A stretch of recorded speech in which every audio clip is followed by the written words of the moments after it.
1 Coríntios, capítulo 1, versículo 1 e 2, o texto nos diz assim: Paulo, chamado apóstolo de Jesus Cristo, pela vontade de Deus, e o irmão Sóstenes, a igreja de Deus que está em Corinto, aos santificados em Cristo Jesus, chamados santos, com todos os que em todo lugar invocam o nome de nosso Senhor Jesus Cristo, Senhor deles e nosso. Tem a versão ARA, a revista aí atualizada?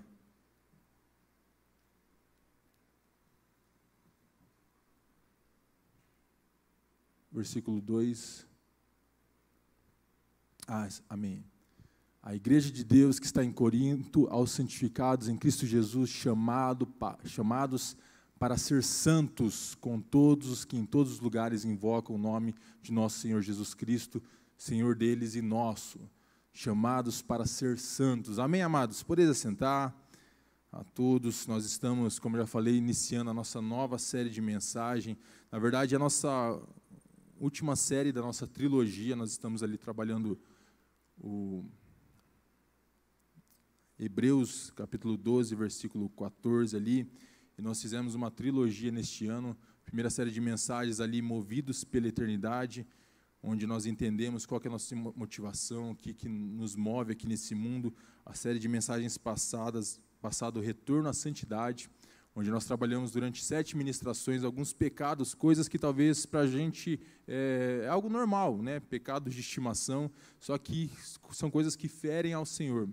E neste momento, né, a partir de hoje, essa nova série de mensagens, o impacto da santidade, nós iremos entender um pouco mais no decorrer desses próximos sábados, desses próximos cultos, sobre a importância, o nosso chamado, assim como o versículo citou, que nós somos chamados para sermos santos. E essa carta de Paulo à igreja em Corinto, esse texto que nós lemos, ele inicia a carta, né, são as primeiras palavras de Paulo à igreja em Corinto, e nós vemos Paulo ele fazendo uma saudação, né, Paulo, chamado apóstolo de Jesus Cristo, pela vontade de Deus, e nós vemos no versículo 2, ele cita algo que me chama muita atenção, a igreja de Deus que está em Corinto, aos santificados em Cristo Jesus, chamados para ser santos. E nós vemos essa carta de 1 Coríntios, várias coisas que são destacadas durante esses 16 capítulos que tem essa carta, né, que já teve a oportunidade de ler. Nós vemos várias coisas que são citadas em relação a alguns problemas que a igreja de Corinto possuía, a igreja de Corinto tinha. Nós vemos Paulo tratando questão do casamento, do papel do marido, da mulher. Nós vemos ali o capítulo 13, né, que é um capítulo muito conhecido, né, onde fala em relação à questão do amor, né, a importância do amor. E nós vemos várias coisas sendo destacadas por Paulo, sendo tratadas por Paulo nessa carta à igreja em Corinto. Mas algo que me chama a atenção é esse versículo 2, onde Paulo ele nos fala a respeito do nosso chamado. E o nosso chamado, a Bíblia declara em diversos momentos, de diversas formas, que nós fomos chamados por Deus. Isso é algo que eu sempre tento enfatizar durante as ministrações, durante momentos de oração. Quinta-feira mesmo nós tivemos ali nossa oração, nosso clamor jovem, e nós oramos ali por um jovem, e durante a oração eu relembrava ele, né, não vou contar ali o contexto da situação, mas eu relembrava ele a respeito do chamado que ele tinha, né, de algo que Deus colocou em suas mãos para fazer. E assim como aquele jovem, como cada um de nós temos um chamado. Nós somos chamados para algo, não apenas para passarmos por este mundo, né, de uma forma ali que viver a nossa vida, não. Nós temos um chamado, Deus nos capacitou com dons, Deus nos capacitou com talentos. E normalmente, como eu falei, nós associamos a expressão chamado a um mero convite ao serviço, né? E geralmente a gente tem esse entendimento, né? Tem um chamado, qual que é o meu serviço, qual que é o meu papel, o que eu vou fazer. Às vezes eu converso com jovens, eu tenho um chamado para ser um pastor, querendo ou não, né, um evangelista, um missionário, né, querendo ou não, isso se atribui à ação de você fazer. Querendo ou não, um pastor, ele cuida, né, de pessoas, cuida de ovelhas, enfim, O evangelista ele tem a missão de falar de Jesus, pregar o evangelho a outras pessoas, assim como nós temos, mas o evangelista nós entendemos que ele já tem uma vocação, que ele tem um dom, que tem um talento. Eu sempre brinco com o Denis, O Denis ele tem uma facilidade de falar de Jesus para as pessoas, ele chega ali, a gente está em algum lugar e já começa a falar, o pastor José também. E eu falei assim, cara, como que esses caras, tipo assim, do nada, eu fico pensando assim, como que eu vou desenvolver um diálogo ali, eles já vão ali, já começa, daqui a pouco ele está pregando ali, fazendo um apelo ali, eu fico admirado, porque isso é um dom, é um chamado que foi dado a cada pessoa, assim como o dom de mestre, o chamado de mestre, enfim, estou falando aqui dos ministérios, mas nós entendemos, que esses chamados, essas coisas específicas, ela tem a ver com fazer, com uma ação a ser feita, mas nós precisamos entender que não é meramente fazer, A Bíblia define chamado de Deus para o homem como uma convocação a ser, e não meramente a fazer. Nós precisamos lembrar, quando nós ministramos aqui, tivemos a série de mensagens, 12 homens e um segredo, acho que era essa o nome da série, É que tem um filme ali, aí às vezes eu confundo, mas é isso aí, 12 homens e um segredo. É que, na verdade, o nome do filme acho que é 11 homens e um segredo, Aí 12 homens e outro segredo, enfim. Mas nessa série de mensagens nós trabalhamos, falamos a respeito dos 12 discípulos de Jesus, e foi uma série sensacional, uma série que eu gostei demais, porque nós aprendemos, detalhadamente a respeito da vida de cada um dos discípulos, algo que muitas vezes a gente não se atenta, Nós vemos os discípulos ali, a gente lembra geralmente de Pedro, Tiago, João, enfim. Algo bem limitado, a gente nem sabe ali qual era a função, o que cada um fez, tipo assim, os erros ali, geralmente Pedro é mais destacado entre eles, e é uma falha nossa, nós como cristãos, porque a gente vem aqui, a gente se declara ser cristão, e muitas vezes a gente não conhece a palavra de Deus, não conhece homens, se eu perguntar ali para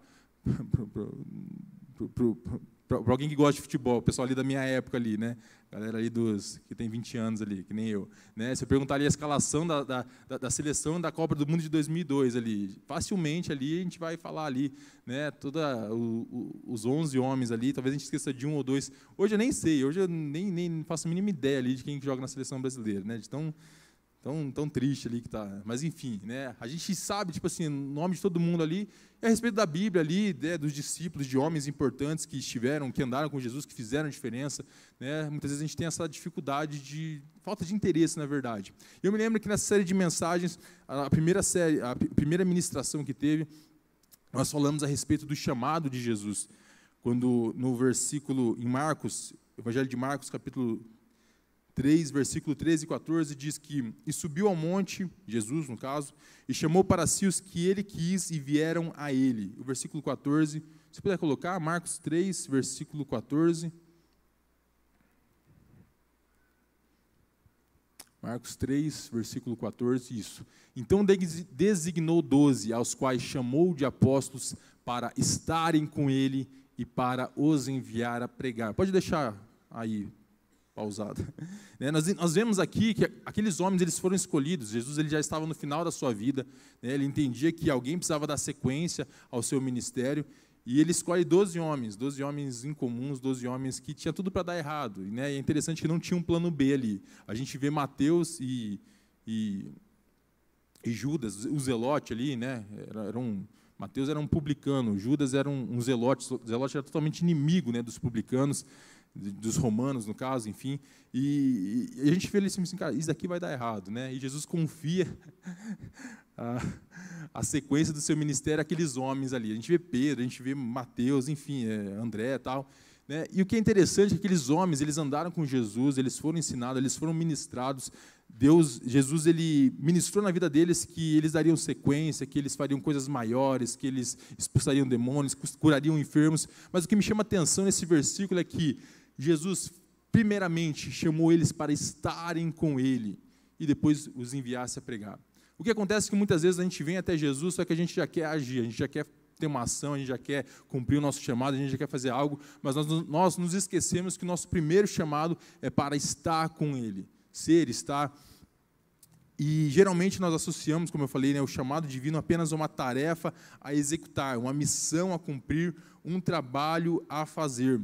Tony Cook, não sei se é assim que diz, mas ele tem uma frase que me chama a atenção, que diz assim: o maior desafio da liderança espiritual não está apenas em saber as palavras certas a dizer, ou as coisas certas a fazer, mas está em tornar a pessoa certa, a pessoa a qual Cristo quer que nós nos tornemos. E essa é a nossa dificuldade. Nós vamos ver aqui no decorrer da ministração que nós somos chamados para ser, sim, igual a Cristo. O Espírito Santo tem trabalhado nisso, isso em cada um de nós. Mas o ministério ele não se resume em fazer, em apenas realizar os trabalhos que o Pai Celestial nos confiou. O ministério ele começou pelo ser, pelo estar com Cristo, por ser. E a pergunta que a gente faz, né, mas por que ser? Né? Por que a gente, qual que é a importância da gente ser? Né, o chamado divino, ele enfoca a santidade, né, nós somos chamados para ser santos. Romanos capítulo 1, versículo 7, ele diz assim, Paulo, em suas primeiras palavras à igreja em Roma, Romanos capítulo 1, versículo 7, assim como ele disse à igreja em Corinto, ele diz assim, todos os amados de Deus que estão em Roma, chamados para ser santos, que a graça e a paz de Deus, nosso Pai, e do Senhor Jesus Cristo estejam com vocês. O nosso chamado à santidade, chamados para ser santos. Isso não é algo apenas de um certo grupo de pessoas na igreja, mas nós fomos chamados para ser santos. Quando Paulo ele escreve a igreja em Roma, quando ele escreve a igreja em Corinto, ele diz, amados irmãos, ele não designa, não diz, né, um nome específico, um grupo de pessoas, você, o pastor, a pessoa que cuida ali, não. Esse chamado nós precisamos entender que é para todos nós. E muitos estão buscando, né, infelizmente, aprimorar a oratória, a capacidade de relacionamento interpessoal e trabalho em equipe, as habilidades de liderança e até mesmo de gestão. Isso é muito interessante. Né? Nós vemos as pessoas, quando elas buscam se capacitar para fazer a obra, nós entendemos que nós precisamos se capacitar, sermos capacitados, né? Estudar, buscar, conhecer mais a Bíblia, enfim, isso é muito importante, né? Nós vemos o pessoal do louvor, às vezes, né? Poxa, vamos fazer aula de canto, vamos melhorar a afinação, vamos melhorar várias coisas, os meninos ali se estudam os instrumentos, enfim, com o objetivo de nós sermos melhores naquilo que nós fazemos, né? Os pastores, né? Já tem um desempenho, né? Melhorar suas habilidades de liderança, de gestão, enfim. E John Blachard, ele diz assim, que moralmente o cristão ele é chamado para a santidade, mas dinamicamente ele é chamado para o serviço. Moralmente nós precisamos entender que nós somos chamados para a santidade. John Bevere ele diz aqui em seu livro, a verdadeira santidade é um tópico muito atraente e importante. Jesus não está voltando para a igreja contaminada e mundana, mas para uma igreja sem mancha, nem ruga ou qualquer coisa semelhante. Efésios capítulo 5, versículo 27, se puder colocar aí. Efésios 5, 27 diz assim, para apresentar a si mesma como uma igreja gloriosa, sem mancha, nem ruga, nem coisa semelhante, porém santa e sem defeito. Essa é a igreja que Cristo espera. Amados, às vezes eu converso com alguns jovens, alguns adolescentes, né, solteiros. Uma vez eu lembro que, já faz um tempo já, a pessoa na verdade nem está mais na igreja. Né, eu lembro que tinha alguns adolescentes na época, na verdade, sei lá quantos anos tinham, já eram mais jovenzinhos assim. Eu perguntava assim, poxa, mas né, tem tal menina ali, tipo assim, solteira, e vocês estão aqui, vocês estão 5 homens solteiros aqui, né? Eu falei assim, cara, não entendo. Aí eles começaram a falar, assim, cara, aquela menina, né? Cara, nem te conto. Eu falei assim, então nem conto, não quero nem saber, né? E eles foram relatando ali a vida, né? Imoral daquela menina que já tinha passado por vários ali, né? A menina, como se diz, né? As palavras, né? Corrimão ali, né? Enfim, né? E por quê? A galera ali, né? Mas eu fiquei pensando assim, poxa, se nem os meninos ali querem, né? Às vezes, tipo assim, como que Deus olha para cada um de nós? A gente de uma forma imoral, de uma forma, né, totalmente contaminada pelo pecado, e aqui a palavra de Deus nos diz, Paulo, escrevendo à igreja em Éfeso, né, que ele espera uma igreja gloriosa, sem mancha, nem ruga, nem coisa semelhante, porém santa e sem defeito. Se nós, pobres pecadores, quando vamos escolher uma menina para namorar, para tomarmos ela como esposa, a gente escolhe, né, faz aquele, né, não, tem que ser assim, assim, assado. Né? Assim, imagina Deus, né, porque Deus espera isso de nós, que nós sejamos limpos, que nós sejamos resgatados. Independente do nosso passado, nós precisamos nos arrepender, nos voltar ao Senhor e ter uma vida santificada. E na sequência aqui, logo, se é para uma igreja santa, né, John Bevere dizendo que Jesus está voltando, então quero definitivamente saber tudo sobre santidade. E muitos pensam que Deus tem um padrão mais alto para os líderes do que para o restante do povo. Muitas vezes as pessoas, né, citam, né, assim, não, mas a pessoa tem que ser assim, consagrada, porque ele é um líder. Né? E como eu falei aqui, gente, Paulo em nenhum momento, quando ele escreve a igreja em Corinto, quando ele escreve a igreja em Roma, ele cita aqui, a igreja em Éfeso, né, ele cita, né, que essa dedicação, essa busca por santidade é para determinada pessoa, é para um determinado grupo de pessoas que compõem a igreja, a elite da igreja, a liderança da igreja. Não! Paulo diz, amados irmãos, diz a igreja toda. E essa é uma busca que deve ser para cada um de nós. De forma alguma, enquanto muitos pensam, né, que o padrão deve ser elevado ali, né, apenas para a liderança, enfim, de forma alguma nós precisamos entender que o padrão divino ele é o mesmo para todo o cristão. A diferença é que os líderes têm que alcançar o padrão primeiro para servirem de exemplo. Essa é a única diferença. Nós que estamos na liderança, nós precisamos buscar isso primeiramente, porque nós precisamos servir de exemplo para que os outros alcancem isso. E cada um de nós nos ajudando para sermos santificados. E esse é o projeto divino. Nós vemos aqui, a palavra de Deus, ela nos exorta a uma vida diferente daquela que tínhamos antes da conversão. O padrão divino, ele é o próprio Deus, a santidade divina. 1 Pedro, capítulo 1, versículo 14 ao 16, se puder colocar, 1 Pedro, capítulo 1, versículos 14 e 16. Diz assim, como filhos obedientes, não vivam conforme as paixões que vocês tinham anteriormente, quando ainda estavam na ignorância. Pelo contrário, assim como é santo aquele que os chamou, sejam santos vocês também em tudo o que fizerem. Versículo 16. Porque está escrito, sejam santos, porque eu sou santo. Amém, glória a Deus. Esse é o projeto divino, esse é o projeto a qual que Deus designou para que nós sejamos santos, assim como Deus é santo. E a santidade ela não é ocasional nem limitada a uma ou outra área, ela é exigida em todo o nosso procedimento. Às vezes a gente se gaba, né? Fala assim, não, mas eu não faço isso, eu não roubo, eu não sei lá o quê, né? Eu até esqueci o que a gente define como pecado, né? Tem 3 coisas, não roubo, não fumo, não bebo, sei lá. Né? Não, eu sou uma pessoa boa, né? Só que quando a gente sonda o nosso coração, nós vemos que existem muitas coisas que desagradam a Deus. Esses dias na aula, até na última ministração, eu citei que nós somos orgulhosos, que muitas vezes nós somos egoístas, né? E tem inúmeros pecados que nós cometemos, coisas que nós somos, que nós precisamos nos avaliar, nos examinar e deixarmos de ser. A razão é uma só. Deus é completamente santo e nos criou para sermos como Ele é, a fim de que nos conformássemos inteiramente com a sua santidade. É de extrema importância entender que estamos falando de um mandamento divino, ou seja, a santidade não é uma opção. Nós precisamos entender que a Bíblia, a palavra de Deus, ela não nos dá uma opção. Nós vemos uma opção que tem aqui, né, Jesus dizendo, né, se alguém quiser vir após mim, negue-se a si mesmo, tome a sua cruz e siga-me. Nós vemos Jesus dando uma opção. Se você quiser, você tem todo esse... Se você não quiser, beleza, segue sua vida ali, do jeito que você quiser. Né? Mas, enfim, mas se você quiser vir após mim, negue-se a si mesmo, tome a sua cruz.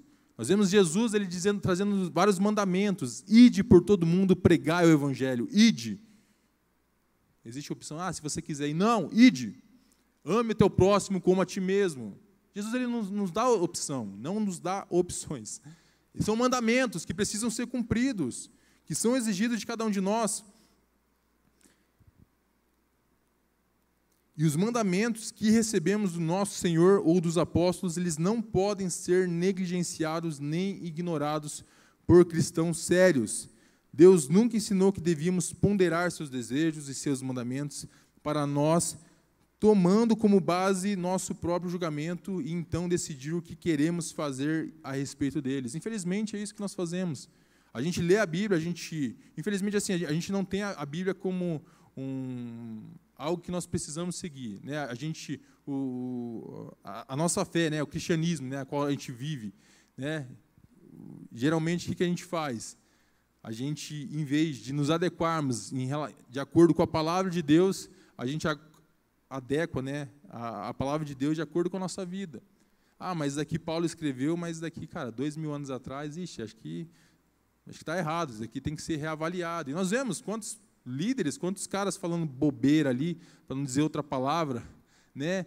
Poxa, a Bíblia tem que ser atualizada. Onde que a Bíblia tem que ser atualizada?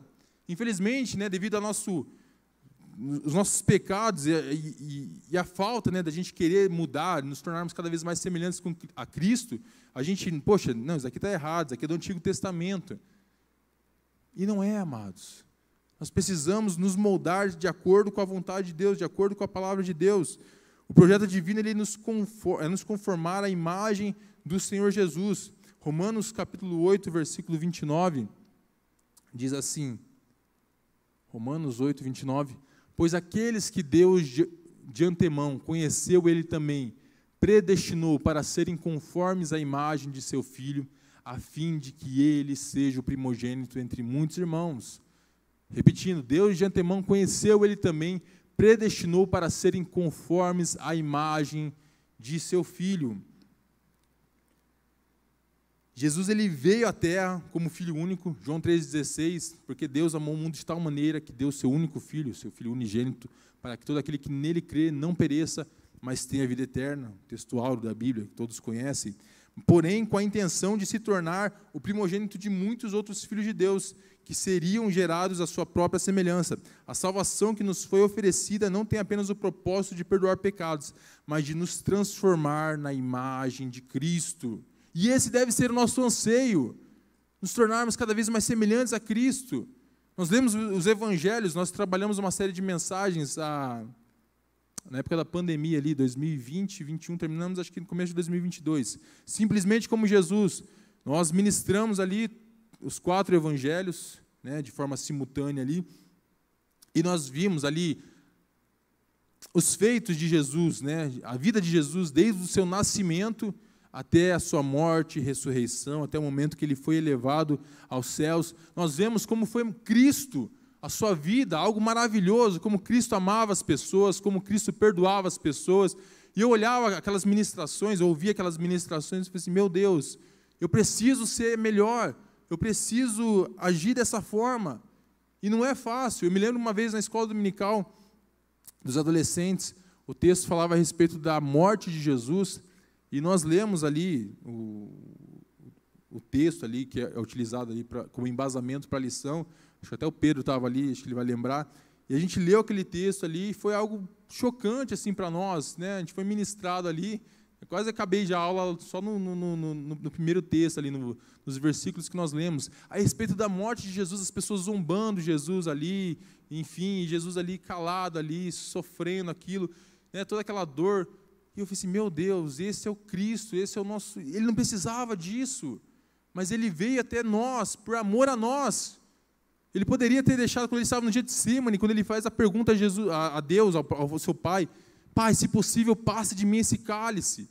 Jesus ele falou assim, Deus, deixa quieto isso, Pai, eu vou voltar, porque essa galera, essas pessoas não me amam, eles vão me trair, eles vão me rejeitar, por que eu vou fazer isso?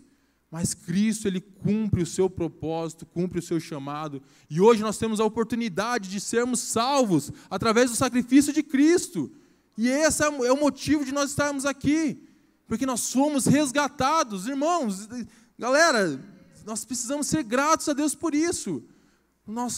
Até hoje eu conversava com o Ivan, a gente foi ali no Bem Viver, ali ver o bairro, enfim.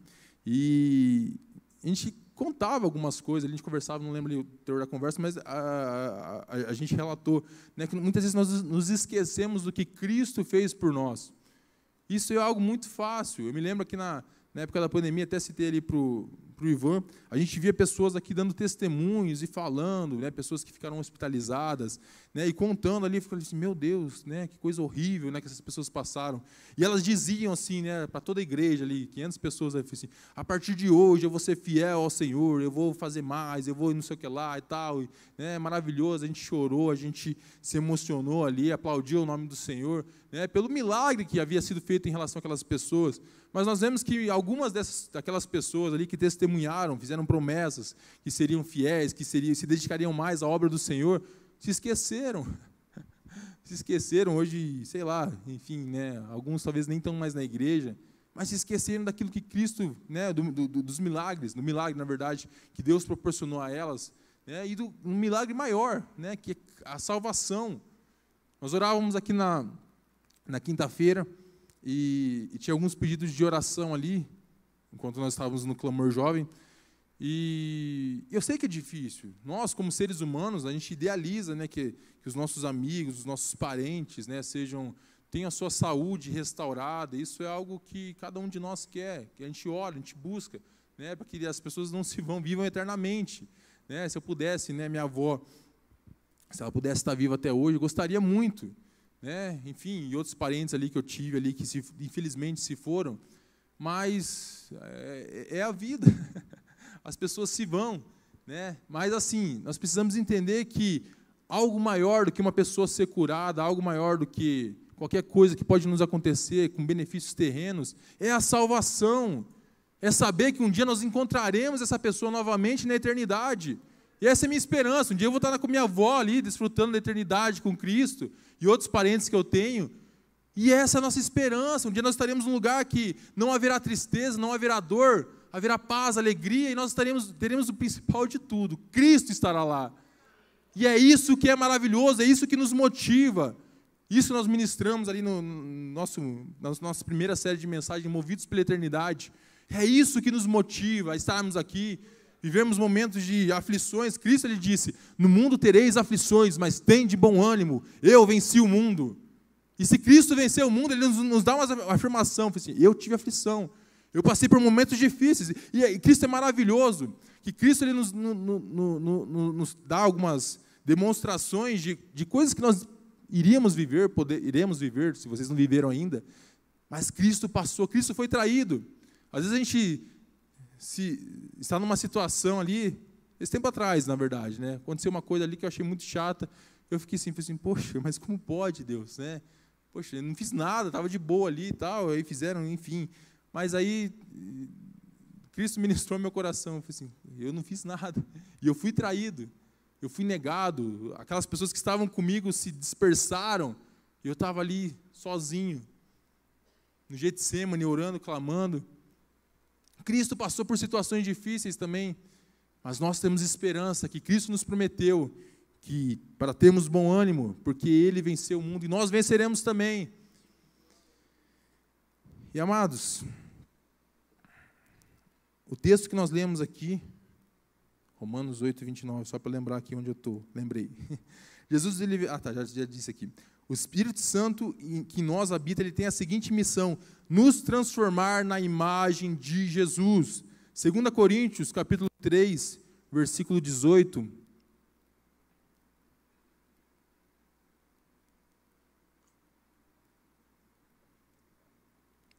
Diz assim, em todos nós, com o rosto descoberto, contemplando a glória do Senhor, somos transformados de glória em glória na sua própria imagem, como pelo Senhor, que é o Espírito. A versão a mensagem de Eugene Peterson, quantos tem aqui? A Mari tem, acho que umas 3 versões aqui da mensagem, ela diz assim, somos transfigurados como o Messias e nossa vida se torna cada vez mais deslumbrante e bela à medida que Deus entra em nossa vida e nos tornamos como Ele. Que palavras lindas de Eugene Peterson, parafraseando esse texto aqui de 2 Coríntios, capítulo 3, versículo 18. E, amados, o que nós fazemos, as nossas obras, ela deveria ser uma extensão do que somos. o nosso caráter. Infelizmente, como eu falei, a gente busca primeiramente em fazer as coisas, nos dedicar em fazer as obras, do que em realmente sermos transformados e mudarmos o nosso ser. No dia de prestação de contas, nós temos um texto que é muito conhecido, Mateus capítulo 7, versículo 22 e 23.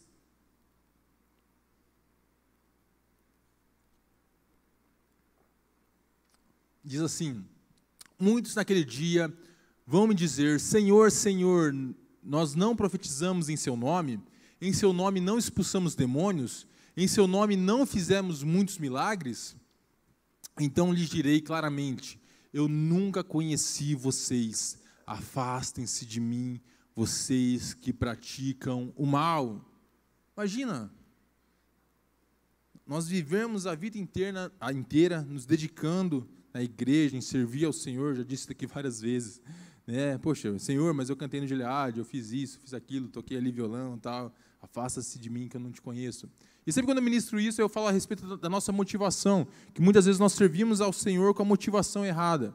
Nós servimos a Deus pensando, né, em receber alguma coisa devido àquilo que nós fazemos, talvez elogios, sei lá, nós temos várias motivações, muitas vezes erradas, a qual nós fazemos as coisas para Deus. Por isso que é muito importante nós analisarmos, mas por que eu estou fazendo isso? Por que eu estou me desgastando nisso?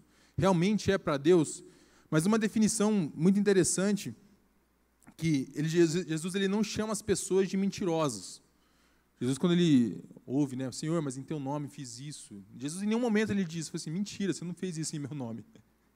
Em nenhum momento Jesus ele diz isso. E nem é contestado. Elas, de fato, realizaram as obras do ministério em nome de Jesus e tiveram resultados. No entanto, o fazer não supre a necessidade de ser, de ter um caráter que reflita santidade e compromisso com Deus. A lição que aprendemos aqui é que o nosso Senhor Jesus Cristo, ele não está atrás de quem apenas apresenta alta produtividade no ministério, mas de gente que seja modelo e referência ao rebanho, que tenha uma conduta exemplar. E é isso que Cristo busca de nós.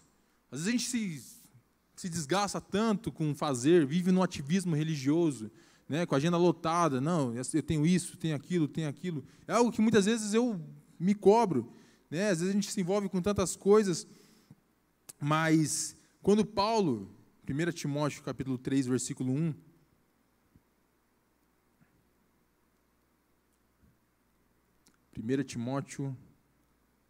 capítulo 3, versículo 1, Paulo, quando ele escreve, né, um texto que fala a respeito dos presbíteros, dos diáconos, né, o chamado ao ministério, fiel é a palavra se alguém deseja o episcopado, excelente obra almeja. Nós vemos na sequência desse texto, em que Paulo escreve ao Timóteo, alguns requisitos, né, de um obreiro, de uma pessoa que serve a igreja, né, e não somente ao obreiro, né, mas pessoas que servem a igreja. Nós vemos uma lista ali com algumas qualificações, a partir do versículo 2, a respeito de pessoas ali que estão envolvidas com a obra de Deus. Nós vemos ali, dá para a gente... Eu vou ler aqui numa outra versão do Eugene Peterson, acho que é mais fácil. Mas nós vemos ali 16 qualificações que são colocadas ali, geralmente na ordenação, consagração de obreiro, geralmente é lido esse texto. E os outros, né, todo amém, amém, né? Enfim. Mas nós vemos 16 qualificações que são colocadas ali, que é necessário que o obreiro, né, seja irrepreensível, esposo de uma só mulher, temperante, sóbrio, modesto, hospitaleiro. E o versículo 2, perdão, qual que é o versículo 2 ali, se puder? Obrigado. É necessário, pois, que o bispo seja irrepreensível, esposo de uma só mulher, moderado, sensato, modesto, hospitaleiro, apto para ensinar. Versículo 3 continua aí, vou ler tudo. Não dado ao vinho, nem violento, porém cordial, inimigo de conflitos, não avarento, versículo 4, e que governe bem a própria casa, criando os filhos sob disciplina, com todo o respeito. Versículo 5, vê se tem... Pois se alguém não sabe governar a própria casa, como cuidará da igreja de Deus? Versículo 6. Que o bispo não seja recém-convertido, para não acontecer que fique cheio de orgulho e incorra na condenação do diabo. versículo 7, é necessário também que ele tenha um bom testemunho dos de fora, a fim de não cair na desonra e no laço do diabo. Versículo 8, vamos ver se continua. Do mesmo, enfim, terminando no versículo 7 ali. A Bíblia, a mensagem aqui, versão de Eugene Peterson, diz assim: se alguém deseja ser líder na igreja, ótimo, não há algumas condições, mas há algumas condições. Deve ser alguém de boa reputação, fiel à esposa, de fácil relacionamento e hospitaleiro. Deve entender do que fala, não ser muito chegado em vinho e não ser controlador, mas gentil. Não deve ser sensível demais às críticas, nem movido pela ganância. Deve administrar bem seus negócios, ser atencioso para com os filhos e respeitado por eles. Pois, se alguém não é capaz de lidar com os próprios negócios, como poderá cuidar da igreja de Deus? Não deve ser novato na fé, para que a oposição não suba a cabeça e assim não caia na armadilha do diabo. É interessante que nós vemos 16 qualificações em relação ao líder, né, de algum ministério, alguma coisa, um obreiro. E apenas uma dessas 16 qualificações que é citada aqui no versículo 2 diz assim: apto para ensinar. Fala a respeito de uma qualidade diante de uma capacidade que a pessoa, né, que o obreiro, enfim, o líder, o presbítero ali, deve ter em relação à sua conduta diante da igreja. Ele deve ser apto para ensinar, ele deve buscar isso, se não tiver. Pois entende-se, né, nós entendemos que existe uma igreja que precisa ser ensinada, né, e o presbítero, né, o obreiro, enfim, precisa ser apto para conduzir isso. Mas nós vemos as outras 15 qualificações que são citadas aqui, que falam a respeito em relação a ser. Nós vemos aqui que é citado que seja irrepreensível, esposo de uma só mulher, temperante, sóbrio, modesto, hospitaleiro, enfim, várias coisas que são citadas em relação ao nosso ser. Infelizmente, muitas vezes a gente se ilude, não é essa palavra, né? Mas assim, a gente admira excessivamente pessoas de acordo com a sua capacidade de fazer algo, né? Nós vemos, às vezes, quando vem um pregador, um professor, diante da sua oratória, diante da sua presença de palco, diante da sua conduta, modulação de voz e várias coisas, assim, nossa, esse cara é sensacional. Nós vemos um cantor, o cara vem ali, faz aquele monte de modulação de voz, falsete, não sei o que lá, é afinado, enfim, nossa, aquele cara é um cara cheio de Deus. A gente se admira, a gente fica maravilhado em ver condições em relação à capacidade de conduzir aquilo que ele faz. Seja pregando, seja ensinando, seja cantando, seja fazendo o que for ali, a gente se admira em relação a essas coisas. Isso aqui é uma falha nossa, na verdade. Só que como que é a vida daquela pessoa? Eu falo isso, né, porque durante anos, né, de convivência, né, com vários pastores, líderes ali, enfim, pessoas que às vezes a gente traz aqui, às vezes a gente não traz, mas se encontra por ali, às vezes a gente vê a conduta da pessoa, assim, meu Deus, como assim? A pessoa, tipo assim, no culto, no púlpito, né, uma coisa ali, exime aquela aparência ali, enfim, né, mas fora do púlpito não tem nada a ver. Uma conduta totalmente que não demonstra Cristo nela. E nós precisamos ter esse entendimento. Às vezes eu falo, né, a pessoa às vezes fica brava ali, mas eu sou bem chato nisso.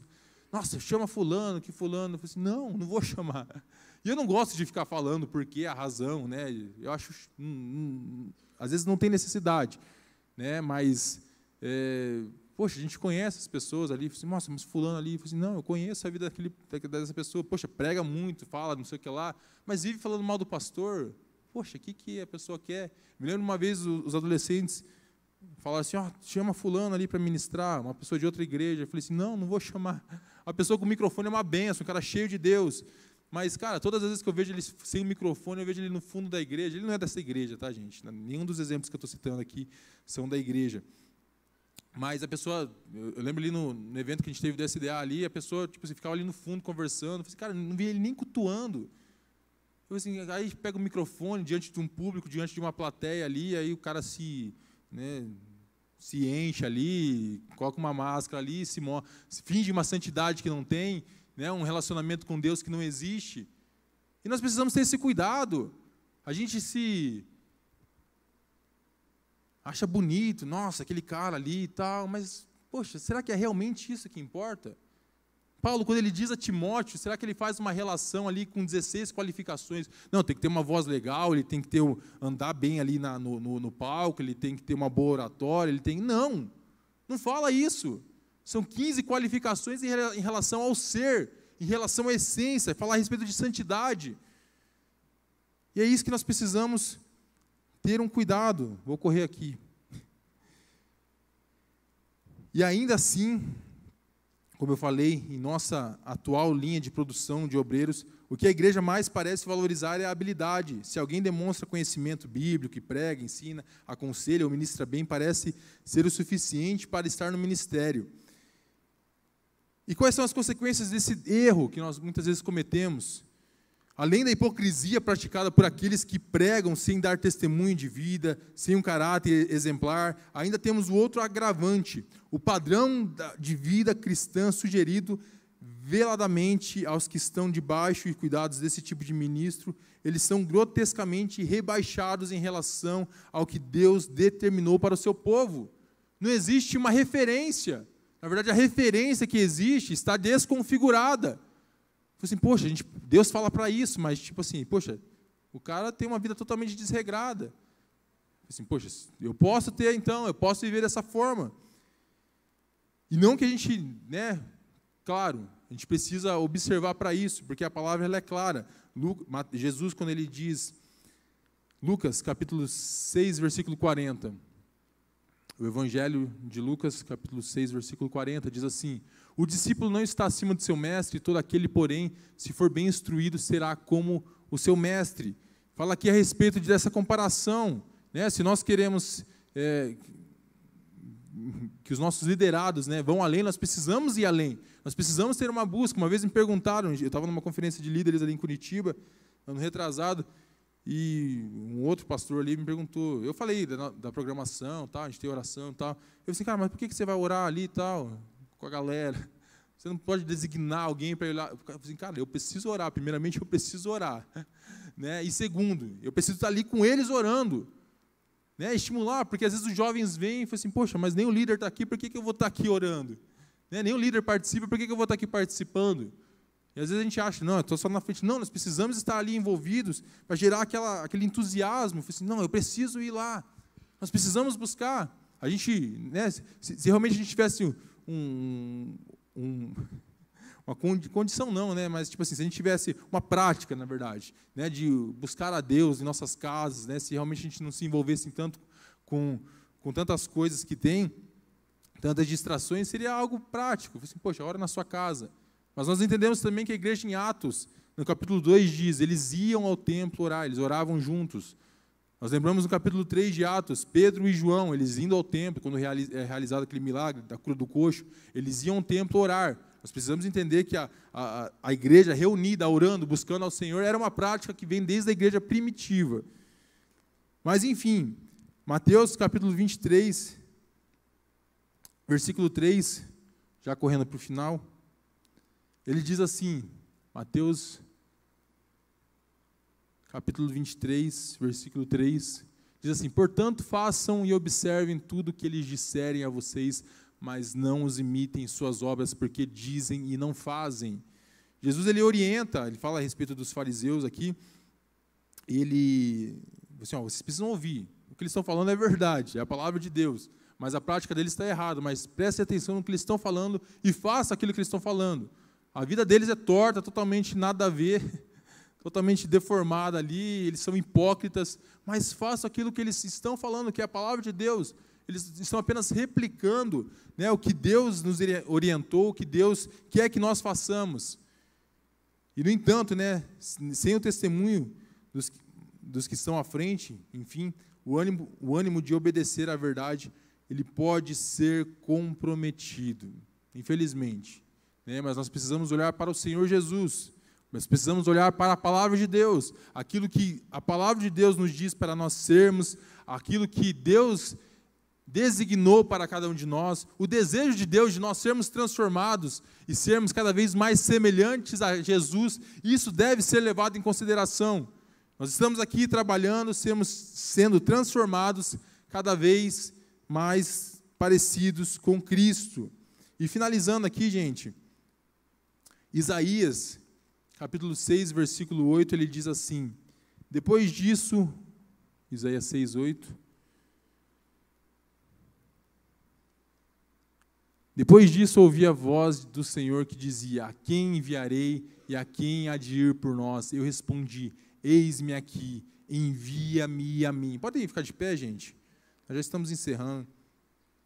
Envia-me a mim. Esse é um texto muito conhecido, onde, em algumas conferências de missão,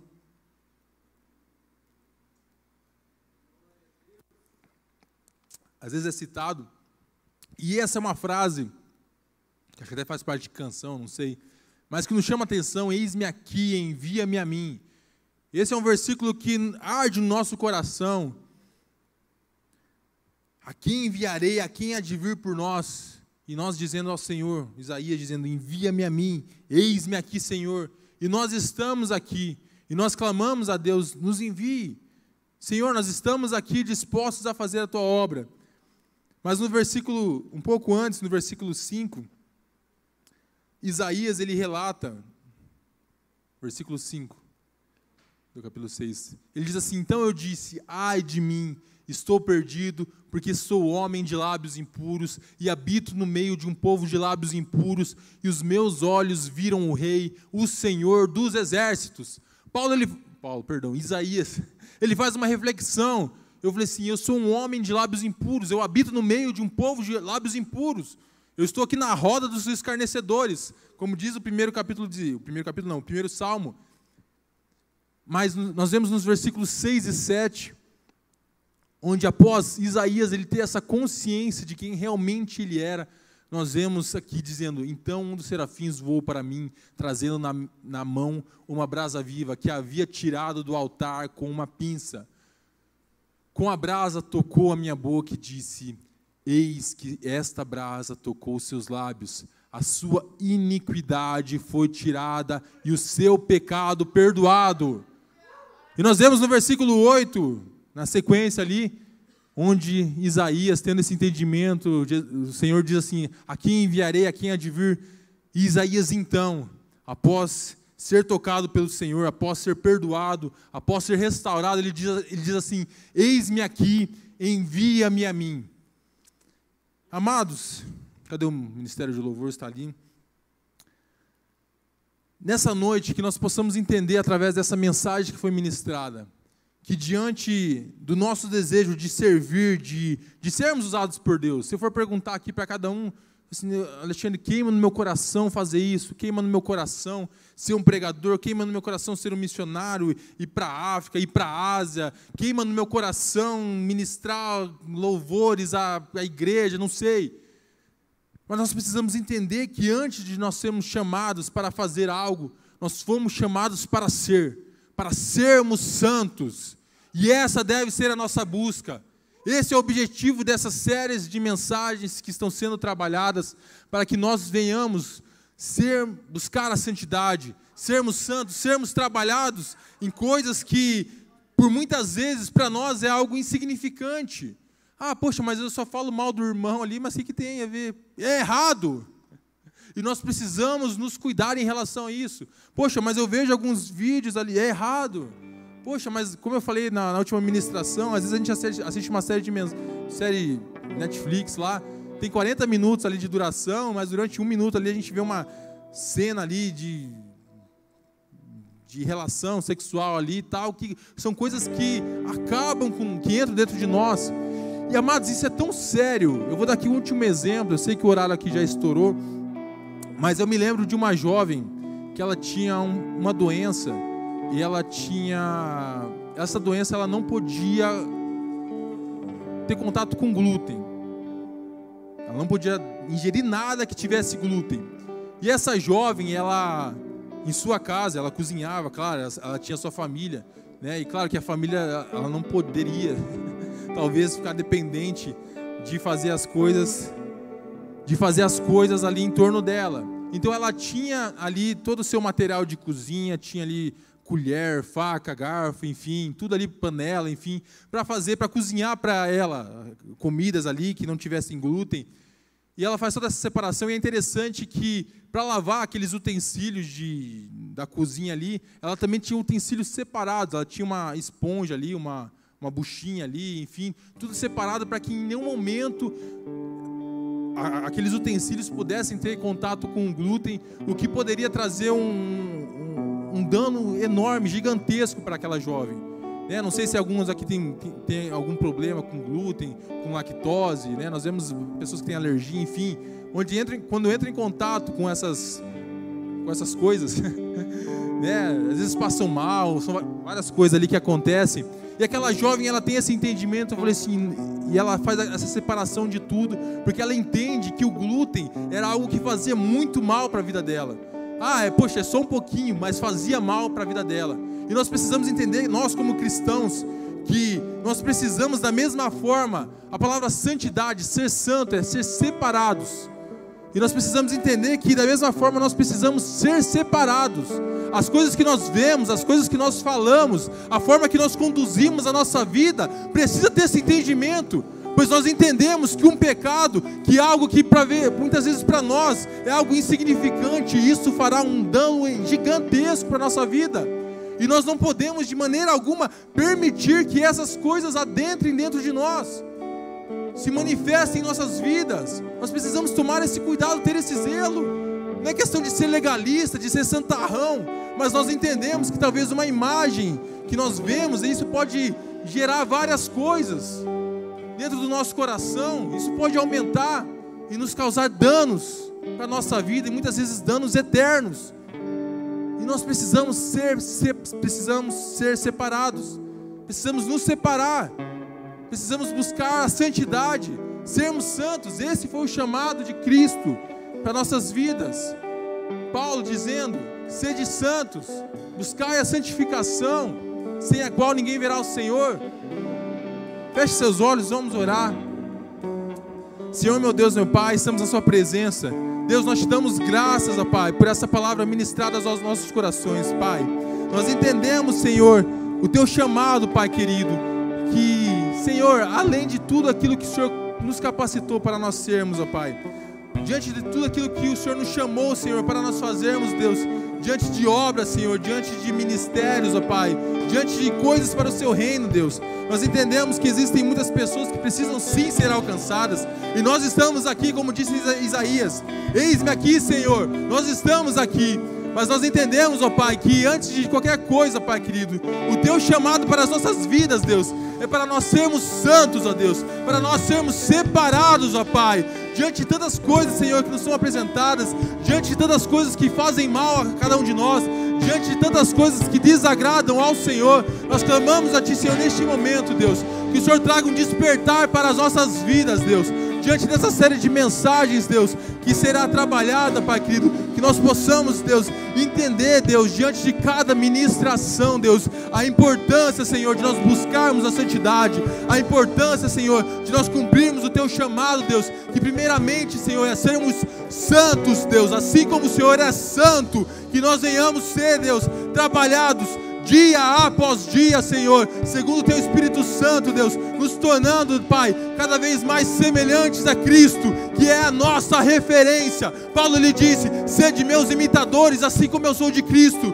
Deus, e que assim nós possamos ser, Pai, Deus, imitadores, Senhor, imitadores de Jesus, e que as pessoas possam ver esse testemunho em nossas vidas, Deus, através da nossa santidade, através da nossa busca por santificação, Pai. Eu clamo a Ti, Senhor, que o Senhor nos fortaleça, Pai, que o Senhor nos guie, nos direcione, Senhor. Eu sei que não é fácil, Pai querido, eu sei, Deus, que o dia a dia, Deus, muitas coisas são colocadas, Senhor, à nossa disposição, Pai, coisas que desagradam a Ti, Senhor, mas eu clamo a Ti, Senhor, em nome de Jesus, que a partir de hoje, Pai, o Teu Espírito Santo nos conduzirá, Senhor, o Teu Espírito Santo, Senhor, que é aquele que nos convence do pecado, Pai. Nós clamamos a Ti, Senhor, que a partir de hoje, o Teu Espírito Santo, assim como já tem feito, Senhor, durante na nossa vida, Pai, pois o Teu Espírito Santo que habita em nós, o Espírito Santo que Cristo nos deixou como Consolador, como aquele que estaria conosco até o final das nossas vidas, nós clamamos a Ti, que o